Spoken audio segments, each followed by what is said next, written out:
انسان در اومده میتونه یا از بیرون وسوسه میکنه؟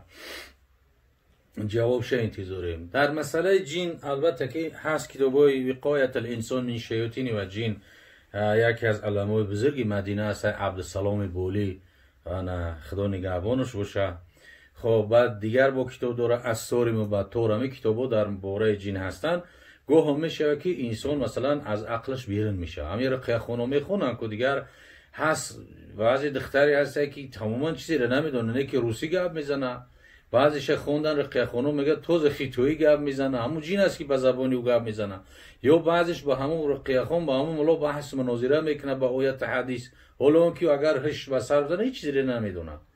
خب همون را گفته است. در این صورت ها البته که اگر 5 وقت نمازش انسان بخونه، همه بر سنت های پیامبر صلی الله علیه و سلم عمل داشته باشه، ذکرش به جا بیاره، ذکرای نماز، در مثلا خلاجات در آمدن چی میگه، در برآمدن چی میگه، در خواب کردن چی میگه، از خواب خیستن چی میگه، همه را به جا بیاره، انشاءالله یگان جین با اون نزدیک شده نمیتونه. چون که ذکر تلاوت قرآن خودش نور است، این نور هم او را نیست میکنن. اگر شما از ریختن موی سر یا اینکه از بریشی، از لاغری، بی اشتیایی بودن، از وزن نالازمه، پرستاتیت، درد دل، درد گرده، درد معده و یا اینکه خونو گرفتگی روده ها اذیت میکشید، پس با این رقم های در روی اکران بوده زنگ زنید. کمی از بیماری خود معلومات دهید. داروی های گیاهی لازمه را به شما شرکت شفا فرما توصیه میدهد. خب دیگر گفته من در تترستان کار میکنم. در جای کاری ما توالتی آب شیه، اگر بیشینم بینماز میشم، من راستا طهارت میشکنم، حالی من چی میشود؟ با احترام خلیص شما.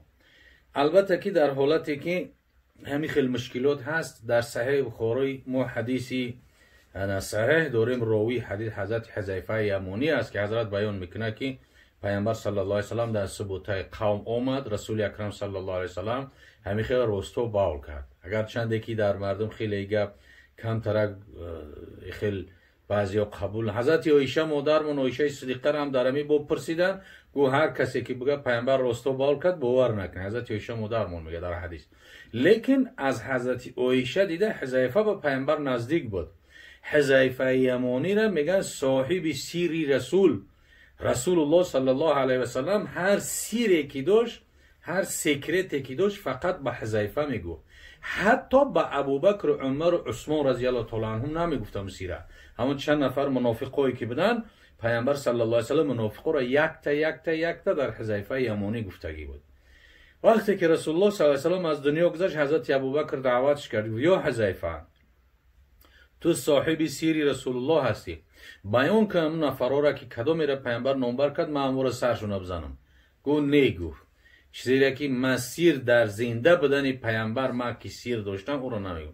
وقتی که گذشت زمانی خلافت حضرت عمر رضی الله تعالی عنه، حضرت عمر فاروق رسید، حضرت عمر حذیفه را دعوت کرد، گفت یا حذیفه، گو همون منافقایی که پیامبر صلی الله علیه و سلم بیان کرد انا بعد گفتگی بود، همواره بگو یک تا. حضرت حذیفه گفت نمیگم، چیزی را که امانت سیر پیامبر با ما گفتگی است رو نمیگم. بعدن حضرت عمر رضی الله تعالی عنه همی بود عادتش که اگر یگون جنازه میشید، یگون کسی میمور، یک کس روان میکرد که ببین در جنازه حذیفه هست یا نه. اگر در جنازه حذیفه میشید، در اون جنازه حضرت عمر اشتراک میکرد. اگر در جنازه که حذیفه نمیشید، میگفت که اون منافقه که در جنازش نرفته است. حضرت عمر هم اشتراک نمیکرد. انا راوی حدیث حذیفه است، میگه پیامبر اومد سبوتای قوم. اینجا 3 قول است.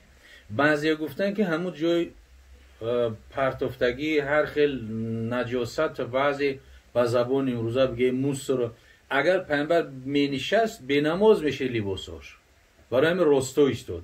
بعضی دیگر گفتن که پیامبر میون درد بود، همون قمیونش درد میکرد که نشسته نمیتونست، با همون خودی راستا مثلا که قضای حاجت کرد، پیشاب کرد. بعضی ها گفتن که اگر به شرطی که بدر میکرد کشف عورت میشید، ستر عورت پشوندنش فرض است، اما نشسته مثلا باول کردن این سنت است. در حالتی که فرض سنت یا جمعه ما با فرض عمل میکنیم، به همین خاطر این برادر عزیز گفته است که همین خیلی شرایط است. شما حرکت کنین در یک جای تهارت بشکنین که مثلا نشسته باشه، شرایطش باشه، لیکن گاه وقت میشه در یک جای هستی که ضرورت است که هیچ غیر یا دیگر جایی نیست، بیرون برف است، خنک است یا آدم بسیار است یا خلاجو جای خلاجو نیست، در این حالت رخصت میشه و این ضرورت هست. دیگر گفته سلام استاد محترم، شما در یک برآمدتون گفتید که هر روز قرآن میخونی در آتش دوزخ نمیسوزی. هر روز من 30-40 صفحه میخونم ولی معنوش نمیفهمم، چه خیلی میشود؟ اگر معنوش هم که نفهم انشالله ثوابش میگیری.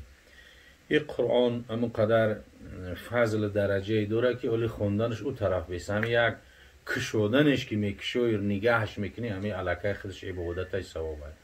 نظر کردن به سوی قرآن خودش عبادت هست که حضرت عثمان غنی بوسه میکرد قرآن به خاطری که کلام پروردگار گفته، همون کشودنش علاقه عبادت ثواب خودش، تماشا دیدنش ثواب است، ولی که خوندن اگر معناش هم که نفهمه همون اجر ثوابی که بکل حرف 10 به هر یک حرفش 10 ثواب میگیری.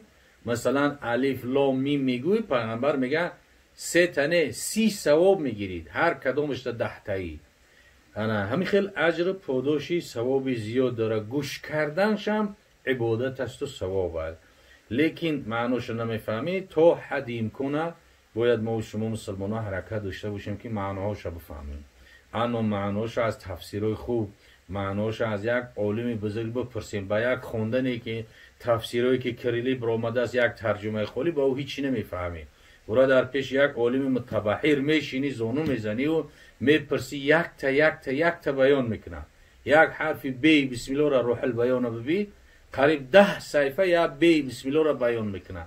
برای چی اول بسم الله بی اومده است، برای چی اول قرآن بی اومده است، برای چی اخیر قرآن به حرف سین تمام میشود. قل اعوذ برب الناس، اول بی اخیر سین بس، یعنی هر چیزی که تو میخواهی بگیری در همین درون وجود داره بس. خب حرکت کنیم که معناهاش رو بفهمیم. خب دیگر گفته است اینجا درباره یک کسی سلام داملایش خواهری صاحبی 2 فرزند رو شش قتل رسونید. احوال اعلام و ازمین است. التماس یک نصیحتی برای اعلام کنید، شاید بدن و نفس شما آرام میگیرد. من در غریبیم دست پا بسته حیرانم، فقط دعا میکنم صبر، دیگر یگان کوری از دستم نه. انشالله در این بابی صبر، در بابی مصیبت یک علاهیده صحبتی میکنیم.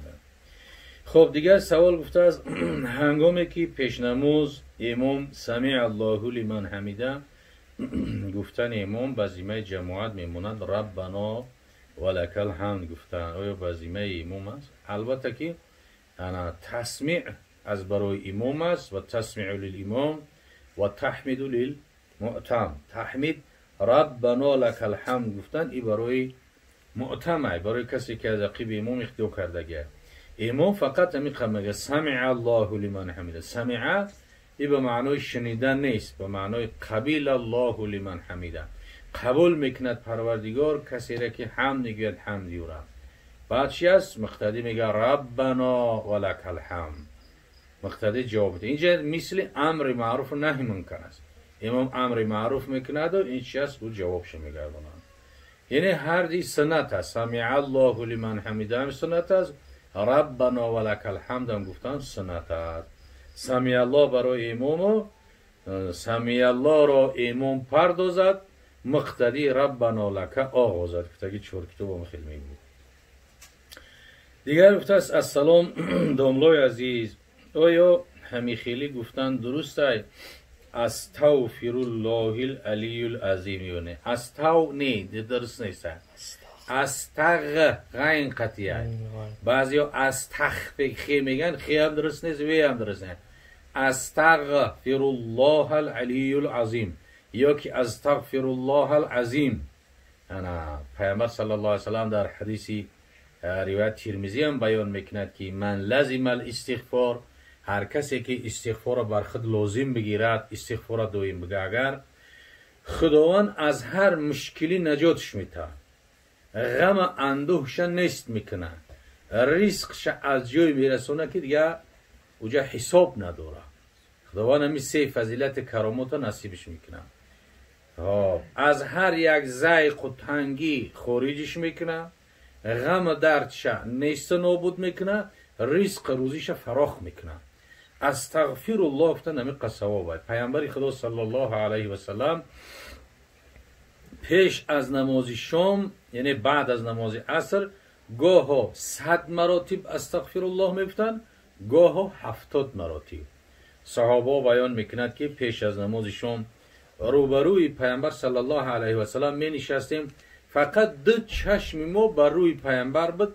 70 مراتب میگه لبهای مبارک می جنبید استغفر الله استغفر الله، یعنی آهسته و تمام مثلا صدق و محبت و تمام دل قطع استغفر الله میگفت.